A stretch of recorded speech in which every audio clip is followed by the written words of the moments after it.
आपलं स्वागत. पाहूयात आजच्या ताज्या घडामोडी. बोरगाव येथील प्रतिष्ठित नागरिक मराठा समाजाचे नेते बाळासाहेब गुंडू सातपुते यांच्या मातोश्री श्रीमती रत्नाबाई गुंडू सातपुते यांचे नुकतेच वृद्धापकाळाने दुःखद निधन झाले.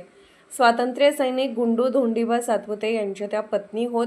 अत्यंत मनमिळावू असलेल्या रत्नाबाई यांच्या आकस्मिक निधनाने सातपुते कुटुंबियांवर दुःखाचा डोंगर कोसळला आहे.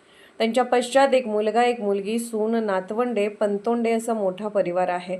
सर्वांना प्रेरणादायी व मातृहृदयी असलेल्या रत्नाबाई सातपुते यांच्या निधनाने बोरगाव शहरात हळहळ व्यक्त होत आहे. त्यांच्या वयाच्या 95व्या वर्षी 7 जुलै 2026 रोजी दुःखद निधन झाले. त्यांना भावपूर्ण श्रद्धांजली. रक्षा विसर्जन गुरुवार दिनांक 9 रोजी सकाळी 8 वाजता येथील स्मशानभूमीत होणार आहे. SB न्यूजसाठी बोरगावहून मुख्य संपादक शिवाजी भोरे. राजकीय, सामाजिक, आर्थिक असा सर्व घडामोडींचा आढावा पाहायला विसरू नका SB न्यूज चॅनल आणि नक्कीच सबस्क्राईब करा.